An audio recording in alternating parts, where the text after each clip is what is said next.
Ayan na, by popular demand. Kasama natin dyan si Picasso. Picasso, mag-hi ka. Hi. Hi daw.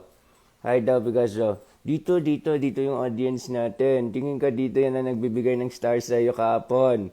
Marami tayong pambili ng bones mo at saka clothes mo ha. Mag-hi ka. Huwag ka magalit. Mag-hi ka. Ayan, hello daw, hello, yan. O, baba ka na. Mamaya gamitin kita ulit ha, pangkuha ng stars natin. Okay? Meron na kami, dito, alam pa ng mga sa circus. Meron na akong pet, tapos collect ka ng dyan sa circus. Yan, kasama kayo dyan, guys. How are you? How are you doing? Sabi ko today, dapat sana pag-usapan natin mga very, very serious issues. Ready na ako to discuss, guys, the Phillips Curve. Phillips Curve, ayan na, nag-tune out na. Biglang eto, guys, meron tayong news. Meron na parang union ang mga vloggers. Naku, naunahan ako. May plano pa naman ako gumawa ng party list for vloggers kasi marginalized sector kami. Mga ganun. Meron na pala. Vloggers have formed the United Vloggers and Influencers of the Philippines. UVIP. Parang to. Ito yung parang UVIP, parang UV rays na may bus association na gano'n, medyo parang UVIP. Ay, parang taray, VIP sila. Parang VIP, UVIP talagang. Ito na talaga, guys. Parating na tayo, parating na yung pinaka-exciting part. Papunta pa lang tayo, pero parating na siya.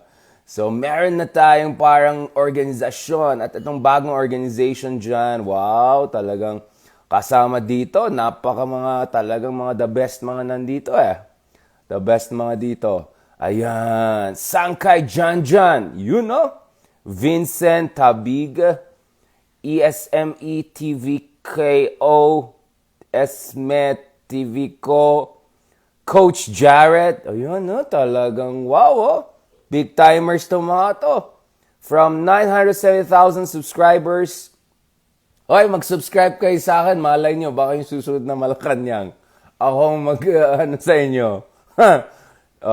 So, from Sangkay John, around million. Ito tingnan ko yung mga members. To Vincent Tabig, Esmet TVKO. Wow, talagang level. Coach Jarrett, JDB Comments Pro Filipino. Wow, next level. Reaction TV. Wow, gandang pangalan to. Reaction TV. Mark Ramos, Biyahe ni Koy TV. Parang gusto ko lang ganun, guys. Yung travel lang, tapos mag-vlog tayo. Tapos biglang meron na akong Malacanang accreditation. Yan. Old School Pinoy. Wow, Tapos Mike Cervera Vlog. Page 1 pa lang yan. 3 pages pala to. Ibang klase talagang big time itong mga to. Streetwise with Takeru Miyamoto. Rover Adventure Vlogs. Oh, Rover. Social, Range Rover. May budget. Alvin TV. Karunungan at Kaalaman. Wow, educational. Chia Laron, Jay-Z Vlogs, TikTok Live, Neil Calmada, Mami Peng, Papa Vin TV. Guys, malapit na tayo mag-qualify. Ito na. Papa Freaks TV, Lady Alvin, Divine PH TV, mga 200 subscribers, 600 subscribers, yan. Yung mga dulo, pwede na. Pwede na tayong lahat, guys, dito. Okay to. Sali tayo dito, guys. Sa, UVIP. Alright. Actually, before tayo pupunta dito, ang plano ko pag-usapan nito, guys. Economics. I was trying to discuss economics. And then, ito tapos biglang dami namang tatanong sa akin. Meron yata mga tayong friends dyan sa, nag-reach out sa atin. I was hoping to discuss to you guys this one. Okay. Ito. Phillips Curve sanang i-discuss ko today sa inyo. Pero sorry guys, I think mas priority ito, Phillips Curve. This is what I want to explain today. And bakit tong Phillips Curve na yan parang hindi na gumagana ngayon with the advent of stagflation. But siguro bukas na lang. Oo, mas mahalaga to Bukas na lang. Anyways, nag-post ako naman dun sa issue ng stagflation at saka concern natin sa economy. Yung iba naman dyan sabi na, Sir, may stagflation, baka wala ka ng stars. Ayan tayo guys eh. Ayan tayo eh. Ginagawa niyong excuse, yung dinidiscuss natin, para mag-boy libre, takas mode. Wag naman ganon. Wag naman ganern. Deserve naman natin guys, deserve natin. So ito Vloggers form the United Vloggers and Influencers of the Philippines, UVIP. So para sa akin, para mas mahalaga pa i-discuss tong vloggers kaysa ekonomiya, no? Anyway, yung interview namin with incoming NEDA Secretary Balisacan, i-share namin soon with you guys. We discussed about economics, a lot of issues. So there'll be like long, short versions of that. Don't worry. So there'll be a lot of economics discussion, including between me and the top technocrats of the government. Don't worry. But for today, I felt medyo priority natin, medyo priority natin itong diskusyon ng vloggers. Nasaan nga na Picasso? Picasso? Come here. We'll talk about vloggers. We'll make a vlog together. Pwede tayo mag-qualify, Picasso. Ito ka. And my production team has delivered our star. Ayan. Hello daw, Picasso. Let's discuss Phillips curve. Picasso curve. Or discuss the Picasso curve, cuteness curve. Okay? Like sa umaga, mas cute ka sa hapon. Naipit ko na din to Picasso. Picasso, may star ka mamaya, ha? Yan. Bigay niyo daw ng ng star. Okay. Now, it looks like Uy, yung mga vlogger supporters, ayan na, triggered na kayo. Uy, wag kayong ganun, guys. I consider myself as a proud member of the emerging vloggers community of the Philippines. Di ba sa Pilipinas, di ba yung joke sa Philippines? Naalala ko nung nasa US ako once. Nagtanong ako, sabi ko, bakit mga Pilipino wala tayong strong lobby? Di ba? Like, kunyari, yung mga Indians, Asian Americans, Vietnamese, alam niyo yung mga ibang bansa sa Middle East, ang laki ng lobby nila. So they have these organized groups that pressure the American government to help their country of origin, in terms of foreign policy, in terms of trade, investment, etc. Tapos tayo ko, daming Pilipino dyan sa Amerika, bakit hindi ganun kalakas yung lobby natin? Parang Philippine-American lobby to pressure US to give us more arms, more support, etc. Kasi meron yan sa Vietnam, meron yan sa, alam niyo, yung isang country sa Middle East nga, grabe yung support base nila, di ba? Yung IPAC ba yun? Grabe. Tapos, Indian Americans too, very influential. Meron din ng Cuban American community sa Florida na very anti-Castro, anti-communist, very influential din sila sa Republican Party especially. So I can go on and on. There's a lot of South Vietnamese, also exile community, who are also very strongly against stronger relations with Vietnam. So parati ko tinatawag, ba't Pilipinas parang kulang? Tapos may nagsabi sa akin, ganito kasi Richard ang problema. Pag sinama mo yung dalawang Pilipino, 3 organization ang lalabas dyan. Kasi magsisplit na naman yan na magsisplit. So kung nag-follow kayo nung tingnan mo yung natin, yung mga heroes natin, doon pa lang sa ating revolution, Katipunan Revolution, daming split. Yung mga pro-Bonifacio, tapos yung mga siguro nakinig kay Rizal. Tapos mamaya, Aguinaldo versus Bonifacio. Tapos Aguinaldo versus General Luna. Ay nako, yung paksyon na yan, matagal na yan. Kaya sabi ko, kung may union na tong gawa rin tayo ng union natin, diba? Alam na this. Tayo na nga lang, gawa tayo union natin. Alright, mahusay to. So sabi ko, mamaya na tayo mag-usap dito sa Phillips curve. Alright, don't worry about it. Okay, mas exciting to. Papunta na tayo sa exciting part, guys. Kaya pag-usapan natin yan. Yan. So ayon.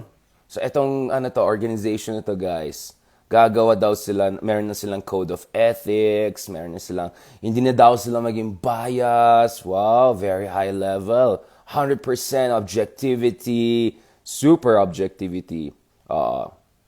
Ito, sinabi nung isa, si Sangkay Janjan ba yan? I can't believe it, I'm discussing these people, but wala, no choice, we have to discuss them.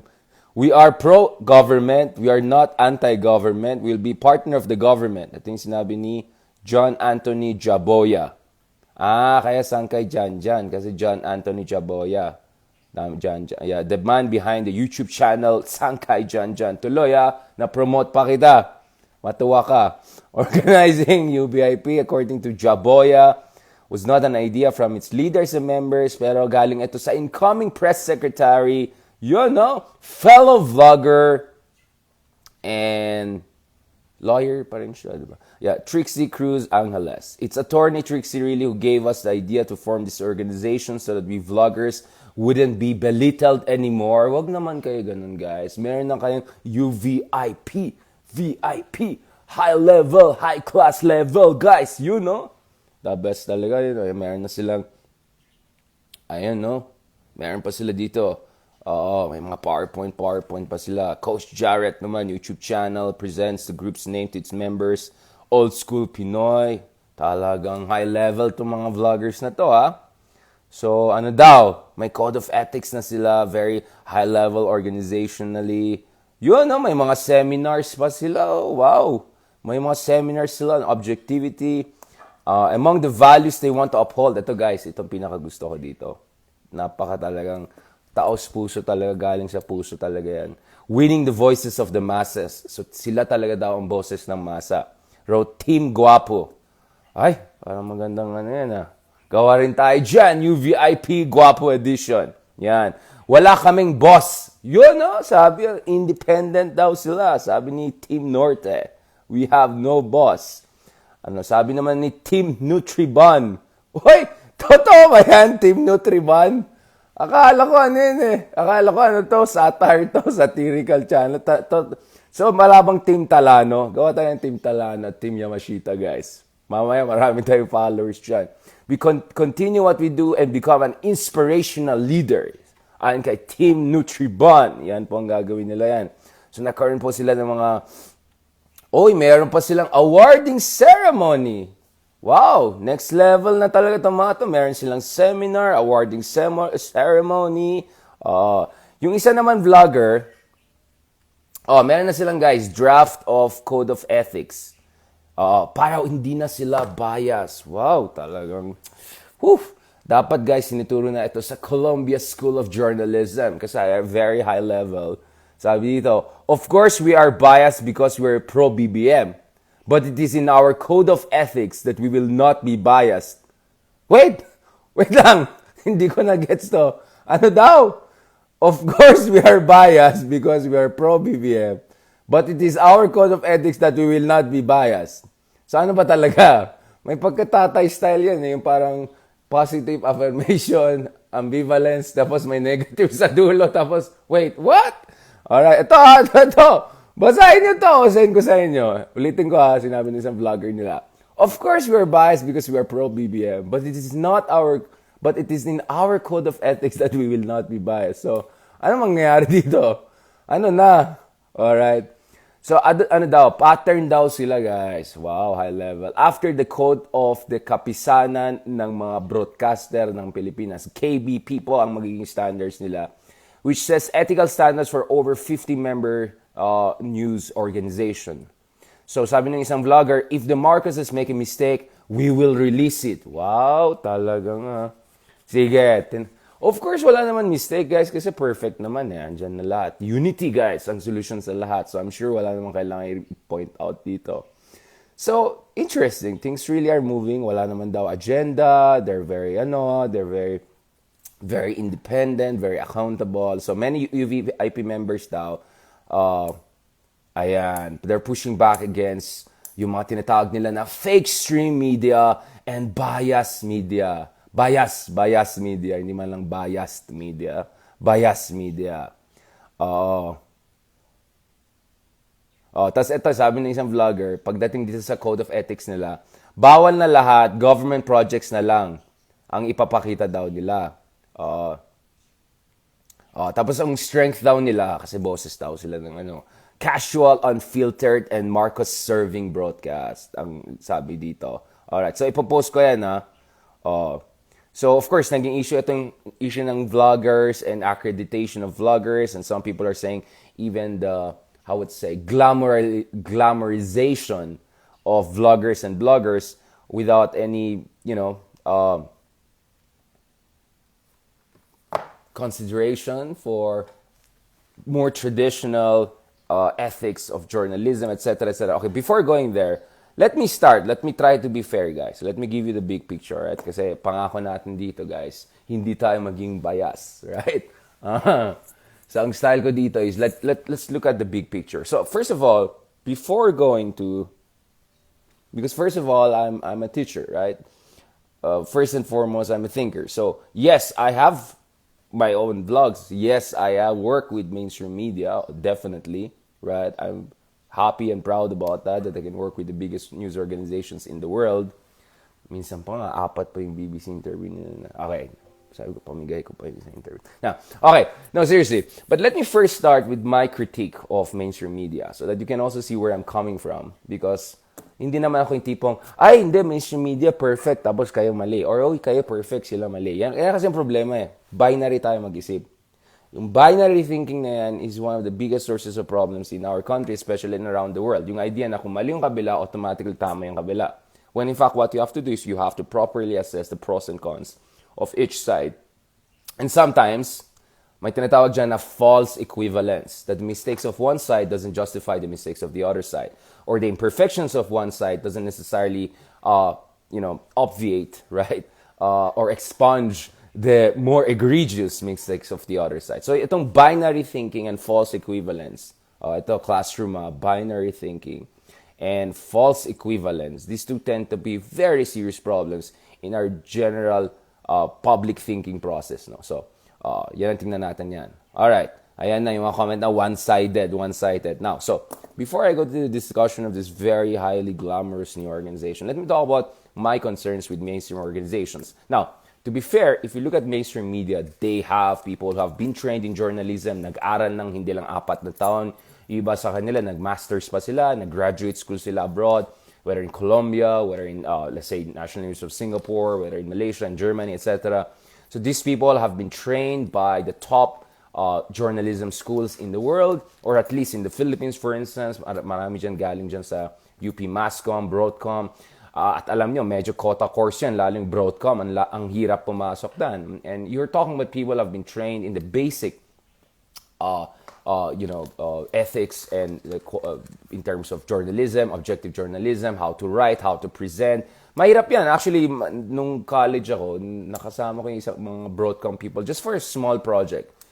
Ang hirap, you have to get things perfectly, in terms of Broadcom presentation of the things, the gap, how you speak, how fast, how slow, everything like that. And of course, you're talking about people who are both legally accountable and also ethically accountable. So they're legally accountable because may legal entity ang nire-represent ng mga journalists once they work, of course, in a major mainstream media organization. And then, of course, there are clear rules of the game. There are certain things you cannot engage, libelous, etc. So meron na siyang legal ramifications. But there are also professional ramifications. I mean, if you are a journalist and then you go and do a lot of kalokohan, you can be ostracized, among other things, or even be sanctioned by existing journalistic organizations. So in short, hindi ito bara-bara. Meron parameters, meron training. Not to mention, and this is very, very important for me pagdating sa mainstream media, is yung, of course, my editorial process whereby my fact-checking. So when you write a column, for instance, for a big newspaper, let's say Philippine Daily Inquirer or whatever, meron process yan. Dadaan sa fact-checking yan. Dadaan yan sa editorial, scrutiny at least. Gladly, in my case, I'm very glad with Philippine Daily Inquirer because very limited to zero minsan yung alterations nila. So they allow me to use my own titles, etc. So I'm very grateful to them. Some other organizations, they do a little bit heavier editing. And if you write for academic publications, some of them use very heavy editing. For instance, if you write for some of the top journals, academic journals, which go, by the way, through peer review. In fact, even in journalism, sometimes when you write for some big organizations and all, there's a peer review process, right? So for instance, I write for East Asia Forum, which is attached to the Australian National University, dyan sa Canberra. When you write, there's sometimes especially. So it's kind of journalistic, but also academic, so it's combined, so it goes through a process. So there's kind of a editorial input in terms of language proficiency, etc. If ever may issue ka dun sa structure, issue ka sa, articulation of certain idea. But also there's a peer review. So there's another expert who's going to look at it. So in short, hindi ito bara-bara. Maraming proseso na dadaanan mo. Nonetheless, that doesn't mean that mainstream media, etc., is perfect. Definitely not. And there are a lot of concerns. But let me put that into perspective. One of the big concerns that has been raised against mainstream media is that a lot of it, not all, but a lot of it is driven by corporate interests. In a sense, not necessarily in that kind of Marxist Chomsky sense, but manufactured consensus and none of that. Not necessarily that, but more in terms of, for instance, advertising issues. So let's say, kung host ka sa isang program at may sinabi ka that, let's say, goes against accepted establishment values, pwede ka ma-cancel ng mga advertisers. They can pull back their advertisement funding for you. And that could affect the future of the show. It's very possible the show will be discontinued after a year or immediately discontinued. Or maybe you'll have to make certain adjustments because at the end of the day, advertising funding is a lot. And one of the bigger problems I actually have also is it has been a while since I bothered to watch some of these telenovela, blah, blah, blah. But ang daming advertisements. Like parang, ano yun? Parang every 3-5 minutes yata, bigla may advertisement. Like, my goodness, what is this? Am I here to watch something or am I here to see 10 advertisements, right? So that is a concern, right? That has been raised. That concern has been raised, and hindi naman siya equal across the board. So some of the mainstream organizations have very minimal reliance on advertisers. They have, for instance, civil society groups, organizations, or let's say funds by, let's say, big companies, etc., whatever, supporting them just because of their advocacy, right? And then some of them are more directly reliant on advertising funds, etc. So yeah, that's a concern. Now, we can discuss more about that, but we're just scratching the surface here. The other thing also that has been raised against mainstream media throughout the years is that even the mainstream media can be susceptible to political pressure by the government, for instance, or some influential political figures, right? Knowing that, for instance, itong program na tayo, influential, marami nanood dito, they can directly or indirectly, for instance, they can go to the boss of the company, they can pressure the journalist or the production team, etc. So hindi perfectly insulated ang media from the broader political landscape. Kaya nga yung independent media is extremely important, and preserving the independence of media is extremely important. Now, in the Philippines, we can clearly know what's this political pressure all about. Now, unfortunately, there are also concerns. I'm not naming names, but talaga yung issue ng bayaran, right? That really may envelope journalism, etc. So there are that concerns, but I'm not sure how much this applies to mainstream media here in the Philippines, and I'm not here to make libelous claims, so let's not go there. But I'm saying that's one of the concerns being raised. The other one, and this is more my personal concern, I noticed with dealing with a lot of journalists, is that marami sa kanila, they come and interview you, right? And then, parang hindi nag-research to, parang ako yung taga-research niya, no? So they ask you like 30 minutes interviewin ka, that was barely 30 seconds ang lalabas doon sa TV. Kaya minsan, pagkausap ko yung mga media friends and all, sabi ko, okay, first of all, make sure I'm not here giving you a free crash course. That's not my job, all right? My job here is to help the public to know about certain issues. I'm not here to do your research for you, right? So if you're not going to quote me at all, or if you're just going to get 30 seconds quote, let's go straight to the point and let's discuss what you really want to discuss. Because wag mo akong gamitin as a background researcher for your stuff, right? We have that concerns. And I'm not saying which organizations, which people, but let's be honest, a lot of us who have been in academia and all, we have had those kinds of horror concerns. And this applies international and domestic also. So ayon na ayoko yung mga tumatawag sa akin, 1 hour kang kausapin, wala naman bayad, anything like that, ubus laway, tapos sa dulo, barely one line comes out of you. And there's this magazine in England that pissed me off big time. I'm not gonna say which magazine this is. Na parang ang tagal na kausapin ka, tapos wala man lang isang quote. So if you do that to me, you're blacklisted. I don't care who you are, right? I've done interviews with the biggest organizations. You're just one of the magazines there in England, right? Now, obviously, I'm not talking about for some of the magazines I write for, which have been great friends of mine, like Monocle Magazine, among others. But may mga nakakairita doon. At I warned them expressly and indirectly, I pointed that out. So there are some problematic cases like that. Again, I'm not saying it's an industry practice, but clearly there's a problem like that. And a friend of mine, Xiao Chua, you may be familiar with him, has raised this issue. Now, the other issue, which for me is even bigger than all of those issues I've concerned, is the focus on form sometimes over substance, right? And this is where the issue of buzzwords and all come in. Like, parang the idea there is, so parang kunyari, nagsulat ka ng libro ng 500 pages about an issue, then you have a, 30 minutes talk show, and then isa ka sa mga guest, And practically, you only have 2 minutes to make an impact.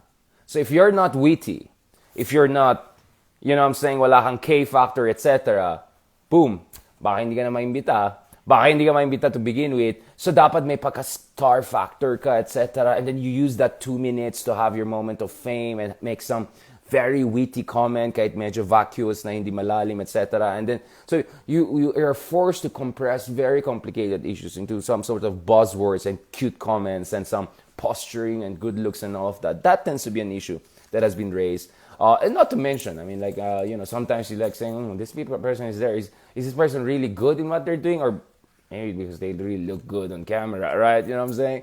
All right, okay. Now, again, I'm saying these are some of the critics that has been raised. But for me, the focus on form over substance is a concern that a lot of experts, academics, and let's say independent journalists have versus mainstream media. Of course, not all, but some of them.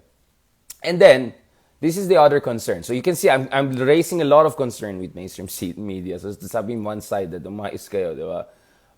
So the other concern I have, which I think is the most serious concern, one of the most serious concern I have with mainstream media, is negative and sensationalized news.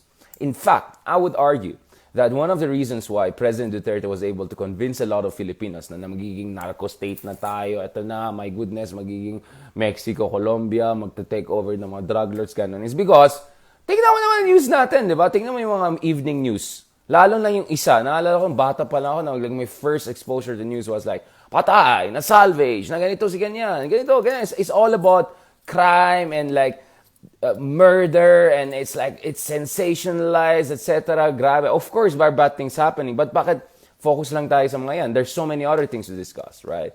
Now, good thing is, of course, with the organizations I've worked with, thank you to GMA, for instance, Network, among others, they have very strong documentary culture. Good friends of mine, Atom Aurelio, does very good documentary. So in fairness naman, some of these mainstream media outlets really support in-depth investigative journalism, serious investigative journalism, right, among others. Nonetheless, there are concerns with the news cycles that it's too much focus on sensationalism, it's too much focus on negative news, anong latest na corruption, anong latest na kababalaghan, anong latest na skandalo, etc. So, if you're just watching those news, you're going to think the world is falling apart. You're going to think everything is murder and killing and corruption, etc. when so many other things are happening in the world, right? So, yun. So, that has been my concern. Kaya to be honest, I barely watch TV, etc. I'm mostly reading books or online checking the websites I like, right? And that's why I understand bakit yung mainstream media ay nawawalan na ng influence sa maraming tao, especially kabataan and new generations, but sometimes also baby boomers and others, is because, yun nga they have all of these weaknesses and tendencies that they have talked about. Not to mention, some of these news organizations, remember Kapo, nung few days ago, I showed you this parang spectrum analysis ng some mainstream media. They're just there for confirmation bias of, let's say, if Republican ka sa US, most likely you're gonna watch Fox News as your mainstream version, right? And then if you're more, let's say, Democrat, you're gonna watch CNN or definitely MSNBC, right? So may mga ganun silang situation. Philippines is not there, pero alam naman natin yung mga channels na pro ganito, tapos may debate, kunyari, mga ganun. Alright, ayaw na magsalita, mahirap na. Okay, alam niyo na yan. Alam mo, ayaw na magsalita. Yung tipong na-endorse na yung may-ari ng media, yung isang ganyan, tapos ganyan. Alright, so if you look at it, for instance, in the US, they made an analysis of the media. So this is like the graph, center, right, left. So mga Fox News is here, MSNBC is here. Associated Press is the most balanced there in between. So there has been very detailed analysis of how some of these supposedly more mainstream media outlets are catering to the confirmation bias of a specific political constituencies. At doon, pwede na sila kumita. So, for instance, kung hate na hate mo si Biden, doon ka lang sa fake Fox News and you're just gonna get Biden hate. If love mo si Trump or whatever, Bush, manood ka ng Fox News, you'll be happy. If hate na hate mo si Trump, punta ka sa MSNBC or something, and you're gonna get whatever you want. So, this has been a serious issue that has been raised. Not to mention, sa TV, you're relying on what time, yung time na lalabas yung show mo. So, nakatenga ka, hintayin mo until 6 p.m., whatever. So, that in that way, mas cool ng media kasi you can straight go to what you want to do. So, now, let's go to the other side. So, we have provided general critique now. Of course, Uh, all due respect to my colleagues in the media, mainstream media, and all of them are doing a fantastic job. I said I'm very proud of the work that GMA Network, for instance, is doing in investigative journalism. I have had excellent relationship with our friends in CNN Philippines, in TV5. I work in the past in ABS-CBN, also News Channel, among others. There's so many great programs, so many absolutely great, brave journalists out there. Kudos to you. Jessica Soho, Karen Davila, etc. Even sila Tito Boy, ang ganda ng mga discussion nila ng mga political issues, but from a much more, let's say, personalized talk show style of approach. So, all due respect, great stuff are happening. Nonetheless, there are some what you call structural concerns or limitations with mainstream media. Now, and this is where napapasok yung social media, because in theory, social media is supposed to provide you some sort of a democratization or pluralization of the space. First and foremost, I can do this with you guys, right? Even if I were to have my own solo show on any of the TV channels here, I don't think I'll have this amount of time and flexibility to say almost anything I can say, right, legitimately and legally right here. So this gives me a lot of flexibility. So hindi ako confined dun sa script or dun sa oras or dun sa advertising, etc. I can do whatever I can do here. And of course, I try to do it still with the highest possible standards that I can follow as a thinker, as someone also is engaged in journalism, etc. You get what I'm saying? But so I truly appreciate this, the advent of social media, because it gives also a chance to people like me to give a much more in-depth analysis of issues that is easily. You can watch me for free, etc. Of course, you can give me stars, etc. Given them, but you don't have to pay for cable access or get some black box, blah, blah, blah, etc. You can go straight to me and you can watch things anytime and straight to the point. And it's even, and this is where it's interesting, it's more interactive and there's no script. I mean, literally, there's no script with me, right? You can see our pimples, you can see me straight, you can message me, you can troll me, I can troll you back. It's instantaneous, right? It's more relatable, it's more flexible, right? And also, it pluralizes the political discussion. So, hindi lang tayo umaasa sa ganitong journalist or sa ganitong channel na magsabi sa atin anong kalagayan ng ating bansa or gaano kagaling itong administrasyon or itong presidente, etc. So, yun po yung kagandahan ng social media. Especially, of course, with the advent of more professionalized approach to social media. Alam natin, may mga vloggers dyan na may production team na sila, etc. Right? Which brings me now to my concerns naman with social media. Now, if people talk about mainstream media, MSM, MSM, ano to? Parang it sounds dodgy. Mainstream media pala. Well, guess what? We also have mainstream social media. Marami dyan mga social media bloggers and all. They're also mainstream. I mean, they're celebrities. They're known around the country. Their posts become news on mainstream media. So it's not like social media, mga lahat dyan, mga kawawa, marginalized. A lot of them has a voice even as big, sometimes even as big as a whole organization, a news organization, right? And this is what we see right now, na talagang we have a complete revolution in the information industry, right? Information ecosystem. And I was thinking like, siguro ito yung transition when we went from radio to TV. Siguro marami dyan sa radio, hindi naiinis sila dyan sa TV. Kasi, TV, bias naman yan. Mga nilagay dyan lang, may tsura. At least dito sa radio, yung mga hindi lang magandang boses, mga sa explanation. I'm sure there were a lot of those criticisms from radio people who didn't want to engage in TV and had bad, they didn't have a very positive view of television industry, etc. But now we're going into a new world, right? And in this case, we have mainstream social media as influential and sometimes even more influential than mainstream media, right? You have, and this is where I go to my concerns. Now, a while ago I discussed about corporate interest, commercials, etc. But guess what? Some of the social media outlets, especially in the blogging world, etc., among others, they are even more susceptible to this issue of advertising interest, etc. You know why? Because they're hapon nila dyan engagement. The bigger your megaphone, the more sensationalist crazy things you say, the tendency is that you can have more advantage in terms of going viral, right? Let's just be very honest about it.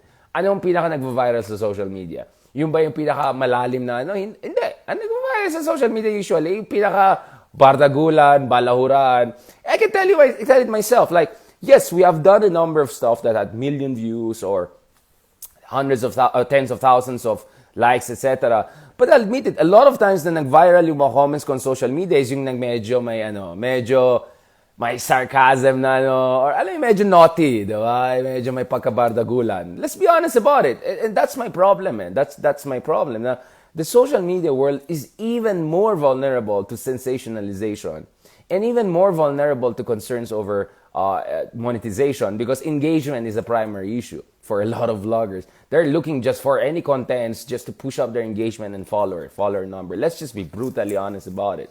So if you have concerns about about mainstream media, their vulnerability to corporate interest, vulnerability to commercial considerations, their vulnerability to sensationalism, are you kidding me? You think social media is not? I mean, social media could be even way worse than that, right? So, and you can see it. So, habol mo, engagement, etc. I mean, no offense. Like, people like Mocha Usun blog, right? How did we get to know about her? Because she made some very big, provocative, let's say, post in the past, and that put her on the map. Okay, good for her. Congratulations. But let's not forget how people make it to that level, right? A lot of times. So bardagulan and sensationalism tends to be very serious concern. And in this case, it's even more disconcerting because you're combining complete lack of any training in journalism and sometimes even legal accountability, right? Some of them are behind pseudonyms. We don't know who these people are, where they're coming from. Total lack of transparency. At least with the media channel, alam mo yung address, saan sila galing, sino yung boss, etc. So at least you have some primary idea about what this organization is all about and you can do research about them. And a lot of these bloggers, we have no idea where they came from. Suddenly, next thing you know, may million followers. Totoo ba yan? And then we know also a lot of maraming cases dyan na questionable in followers in the sense na baka bot yan or manipulated yan. You have accounts with like 0 friends that was 100,000 of them following a certain person. So that's my point. If you want to criticize mainstream media and then you're going to turn a blind eye to the concerns with social media, then ewan ko na, uwi na tayo dyan. Uwian na tayo, di ba? So, yung issue with accountability and issue with engagement obsession is a very, very big one. And then, of course, a lot of them have lack of training, etc. in what you can call again, there's no perfectly objective reportage of political issues. They're inherently divisive. I'm not going to go to Carl Schmitt and some of the political theories on this. But there is a way to make sure naman, medyo maayos naman yung overview ng issue na issue. So for instance, like today, look at me. I gave my critique of mainstream media, then I moved to the critique of mainstream social media, right? So, of course, there are a lot of great bloggers out there, good friends of ours. And this is what we're also trying to do here, right, guys? Ang ginagawa natin dito is we want to give our independence views. So, hindi ako takot na hindi magustuhan ng director, hindi magustuhan ng commercial, blah, blah. But let's be also honest about it. The algorithm on social media is such that the more sensationalist and bardagulan you have, the easier you can get viral. The more sometimes, and then ito pa yung concern, echo chamber. So ito, maraming bumoto sa candidate na ito, so kung purong pro-candidate ako nito, I'm sure I can get a chunk of our supporter or his supporter, and that means you already have a captive audience. But the problem with captive audience is audience capture, right? So ito, classroom mga, itong concept ng audience capture. What do I mean by that? Now, obviously, social media provides you analytics. It provides you an ability to detect who are following you. And sometimes you can also guess what is the political bias of your followers. And then, based on that, you can actually curate your presentation for confirmation bias of your followers so that you can juice them out 100%. Yan ang ginagawa ng maraming mga political bloggers, etc. Sa US, marami. Ayoko na magpangalan ng tao. For instance, followers niya, purong Republican or single males. So, ito, psychologist siya. So, anong gagawin niya? He's never gonna say much negative things about Trump. Ang dami niya alam sa buhay. Biglang tinanong, what do you think about Trump? Oh, I'm not knowledgeable enough. Obviously, you're gonna say that because you know a lot of your followers are pro-Trump, right? And then, ito pa. Tapos nalaman mo, a lot of us are pro-Trump, so siguro critical sa immigration, critical sa climate change discussion, so you also curate it, right? And sometimes it doesn't even happen consciously. You're just looking at engagement numbers and monetization, and at the back of your head, you're already adjusting to what you think your audience wants to hear. So that's where, parang ano na yung added value nito, di ba? But, if you have a strong Patreon account, you have a very, let's say, passionate supporters, then yeah, solve ka na sa buhay. No? Again, I'm not gonna name names, but I've seen the tendency of some of these people I used to respect a lot, academics, and then become vloggers, YouTubers, etc. And then the next thing I know is like, parang he's avoiding these topics and it looks like he doesn't want to piss off his followers, etc. Now, mayabang tayo dito in a sense because you have seen it. On this beta of ours, I've criticized all sides. I'm sorry. Like, you can say I criticize one side more than the other. Sure, kung mas palpak siya, syempre mas po-point out ko, di ba? Yung isa, medyo matino, nag-aaral, yung isa, purong kalokohan, bardagulan. But we try to also point out the weaknesses of all sides. So, yun nga, audience capture tends to be a problem for a lot of these vloggers that we see, including some of the people I respected a lot in the past. And then I realized, oh, he's just pandering to his followers. Oh my goodness, alam na this, di ba? Ayan na tayo eh. So, nakaka-disappoint yung mga ganun. Because I thought, itong YouTube channel niya or whatever will be a mode for this guy to share his lectures na hindi lang yung mga estudyante niya sa ganitong eskwela. Pero the rest of the world can know about basic theories in psychology, Carl Jung, etc. That's great. But no, all I'm hearing is about he just wants to avoid anything critical of Trump. And then marami sa kanyang, let's say, followers are single men, yung mga tinatawag na, I don't know, beta male, or incels, diba, involuntary celibate. So, nag-pander siya doon. So, all of yung psychology arguments are about how a beta male can be an alpha male, what is wrong with the alpha male, what is wrong with women who say no. Yung mga ganyan-ganyan type na pandering sa mga audience, which I completely disagree with, of course, right? So, yun lang. Yun ang concern natin. So, in short, go ahead, question mainstream media, etc. But don't turn a blind eye to the shortcomings and sometimes very serious shortcomings of mainstream social media. Nevertheless, there are great journalists out there. There are great bloggers out there. Wala naman tayong pinangalan dito in a way in terms of directly criticizing. I said kudos to GMA Network for great investigative journalism, to other networks I've been working with. CNN Philippines, we have great friends there. Piao Antiveros, among others, do very good journalism. In social media also, thanks to social media, I can reach out to you guys this way. Hindi lang yung pag nagkataon lang nasa TV tayo, etc. So yeah, there are a lot of benefits. But as I said, you have to put things into context, etc. So there we are. Kailangan ko na umalis. Ayan na, napagod na tayo. May mga question kay Jan. Picasso, come here. Kailangan kita dito sa audience capture.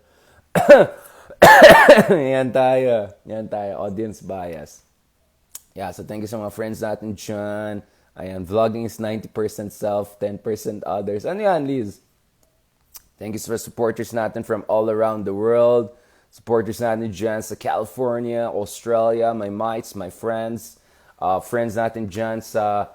Sino si Kevin Samuels? Mike? Hindi ko alam yan, sorry.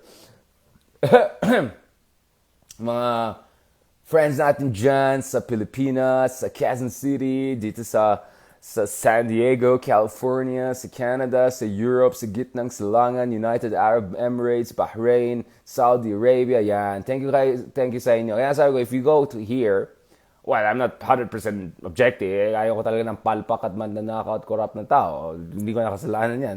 Kung okay sa'yo, di okay sa'yo. Bahala ka sa buhay mo. But if you want to have a kind of a fair overview of issues in general and then you want to make judgments on your own, then this is the place to go. So I'm not doing this for engagement. Kasi kung engagement lang habol natin, bardagulan lang tayo all the time, magsisira-siraan, that's just back and forth, duet kami. Diba? And then you like it. But I'm sorry, there are more important things in life than mga kachipan at trash talk at mga... So yeah, the tendency in mainstream media is sometimes mainstream social media is that tends to offer even more junk food, information junk food, than those who are than any concerns potentially with mainstream media per se. All right? Thank you very much kay Jocelyn, kay Mitch, sa mga support niyo, sa mga support independent vlogism. Right? Yan po ang ginagawa natin dyan. Thank you kay Maria. Thank you kay Jella. Ayan. Yan, napapagod na ako. Nakita nyo. Thank you kay Ja, Brilliant Fez, Laura Nable. Thank you for your support. Very appreciated. Ayan. Meron tayong mga supporters. Thank you kay Che Rasal. Isa yan sa mga regular supporters din natin dyan. Mga ano yan. Thank you kay Mitch Tengcho. Yan. Very supportive din yan. Yan. Thank you Thank you kay Kit Fiero. Yun eh. Thank you kay, Fiero, mabait yan. Marami tayong mga friends dyan na I really appreciate it, guys. This is very, very kind of you. So, this is how we want to approach things. So, again, I'm very grateful for social media pluralizing the political discourse. Pero at the same time, huwag naman tayo magbulag-bulagan dun sa mga kalokohan, kabardagulan, naman ang ginagawa ng mga kunyari yung bosses ng ganyan-ganyan. Tapos yun palang ginagawa mo lang. You're just doling out junk food and nonsense and fake news and disinformation. And we don't even know who these people are. A lot of them anonymous. We don't know where they came from. We have no idea where they get, their Yeah, I'm saying, yung iba dyan, obvious na bot yung followers, na-detect na yan ng mga sistema. Yeah, naman. Thank you kay Steven Santillan. Very, very kind and supportive of you. Yeah, so shout out naman dyan sa mga friends natin all around the world. Yun eh! Yun eh! Yeah, yeah, yeah! Yun eh! So yun. May tanong kay John. Ayan na, mga friends natin dyan, mga boy takas, boy libre, boy tambay, boy friendship, 3-in-1, lahat yan. Friends natin yan. Alright guys, I'll see you soon. Thank you also kay Josephine Suarez. Ayan, thank you for going us. Now, as I said, again. Lahat tayo may bias. In my case, my bias is for verified data and a little bit higher level of discussion, hindi yung bardagulan and trash talk and all. Although, as I said, I can do trash talk. You want to go trash talk? No problem. But life is more than that. Alright? Life is more than that. Unfortunately, yung iba, yun lang yung life nila. Bardagulan, naghanap ng para may engagement, para matuwa yung kanilang followers. Kasi na, audience capture. Yon. At hate na hate ko yung mga vlogging style na ang ginagawa lang, nire-reinforce yung simplistic binary thinking. The idea is that if you say this side is bad, automatically the other side is good. Or the wrong of this side will make the wrong of other side okay lang. Even though, sabi natin, you have clear cases of false equivalence. Itong crime na to, nag-meltdown sa interview. Crime na to ay nag-meltdown at nag-bardagulan at nag-EJK and all, right? It's not comparable, right? They're not two the same cases. Like ganyan yung case. It's not the either-or case. But that's the problem. When you have a binary thinking, polarized, hopelessly partisan approach to issues. Alright? Ayan. Shoutout dyan kay Giel Reyes. Shoutout Cassandro. Ayan na mga Cassandra natin. Thank you very much guys for watching my dad's vlogs. Yan. Ganun tayo dyan mga Cassandro. Shoutout din naman dyan kay Eduardo Mercado. And sabi ni Steven Santillan, do you think we need to have laws to cover, censor, regulate social media? I mean, obviously there have to be some laws against bardagulan disinformation that undermines our national security, among others. Neighboring democracies like Taiwan do that. In Europe, for instance, in Germany, if you go online and say something about Holocaust and you deny it, you will pay a legal price for that. You can seriously go to jail for that, right? Or if you engage in hate speech, you call on for certain people to be attacked. There are laws against that. So yes, there has to be some legal approach that at the same time preserves the basics and fundamentals of our democracy. Thank you naman din dyan kay Viv, Xie, Yan Su for joining us from Hong Kong. Ni Hao Ma joining us. So yon, ayun mga friends natin from Japan. Nasaan na kayo dyan? Tomarigato, saidamase. Yan, mga friends natin dyan sa Korea. Kansamida. Mga friends natin dyan from ASEAN region. Kapunka. Thank you very much for joining us. Terima kasih. President from Malaysia, Bahasa-speaking places, Indonesia, Singapore. Singapore la. Thank you for joining me la. Okay la. Alright, thank you. Yan, basta yan ang sinasabi guys. One of the things we're trying to do here is to get over this simplistic, partisan, toxic, just binary thinking. At alam ko dyan, maraming galit sa akin dyan kasi I pointed out, kasi akala nila, itong side ako, tapos na-point out ko naman yung kapalpakan ng side nila. Galit sila sa akin. Bahala kayo sa buhay nyo. Kung naghanap lang kayo ng ayoko na magsalita, baka mag-away na tayo. Google Trends style. Huwag na kayo pumunta sa akin. Okay? Doon na kayo sa Alright? Okay. Thank you very much, guys. Thank you very much. But for me, the ultimate thing we have to do here is to elevate the level of political discourse by inculcating critical thinking. Dahil kung may critical thinking ang taong bayan, they can sift through nonsense from wherever it comes from. Especially from completely unregulated wild west social media. But if they don't have that basic education and training and intellectual predisposition, kahit anong regulation gawin natin, may mga tao na lulusot dyan and they're gonna poison people's mind with junk food, nonsense, partisanship, self-oriented or selfish interest and worse, right? Not to mention possibility of foreign powers intervening in our country by spreading nonsense through bloggers. And, wala naman yung mga yan. Alright? Okay. Thank you very much, guys. I'll talk to you guys soon again. Pag-usapan natin yung ekonomiya. Balikan natin yung Phillips curve, right? Kasi, parang mas mahalaga kasi, guys, ang bloggers kaysa ekonomiya natin, apparently. So sabi ko patulan tong issue ng vloggers para bukas naman balikan natin issue ng stagflation, our economy, things we have to be prepared for it. So thank you very much to my Metamites from Australia, from Melbourne, si Fea Santos, to our friends from Baguio, from north of the Philippines, from Visayas, from Mindanao, from Palawan. Pwede na tayo mag-hip-hop. Yo, yo, Zaddy mode. Yo! Yan. Thank you, John, kay near me. Ijao, sa mga friends natin from Japan. Yan. So there are a lot, yeah. It's gonna take some time. It's gonna take a lot of efforts. Maraming natulog sa pansitan, kaya nandito tayo guys ngayon. Pag yung iba, inayos nila yung basic education natin. Kung wala sana tayo judicial impunity, kung sana medyo na-elevate natin yung diskurso sa ating bansa, we wouldn't have been this vulnerable to complete nonsense and disinformation, right? But you don't throw in the towel and say hopeless case. You have to do something about it. If people in Germany said hopeless case tayo after Second World War, if people in Japan said we are hopeless case after Second World War, if people in all of these countries in Latin America said hopeless case tayo, mga syenderos lang magkocontrol sa atin, then they wouldn't have had the kind of transformational politics that they had. So at some point, someone said, or a group of people said, bakit tayo ganyan? Ayusin natin yung bansa natin. Gawin natin yung kailangan natin. Malay mo, baka in a generation or even shorter period than that, we may see good change. So kaya yan ang pong ginagawa natin dito sa meta natin. Alright? As much as possible. But yes, sometimes naiirita ako, magsasabi ako ng kung ano, bardagulang, whatever. But that's always just a side note. The main point here is to elevate the level of discussion so that you guys can make the right decision and opinions on your own, because I'm not here to feed you opinions or junk food. I'm here to teach you the techniques of arriving at issues by looking at pros and cons of different sides and not falling for binary thinking, simplistic binary thinking, or false equivalence. Alright? Maraming salamat. God bless. See you soon. Ayan na, gabi na. Nakikita nyo na nagda-darken na dito. Wala naman tayong lighting vlogger. Wala naman tayong production. Low budget lang tayo. Ubus na ating 3-in-1 kape natin. Ay, hindi. Ano to? Local na to. Cordilleran coffee. Medyo malakas. Alright. Thank you very much. Muchas gracias. Señoras, señores. Hasta pronto. Hasta mañana. Alright? I'll see you guys. God bless.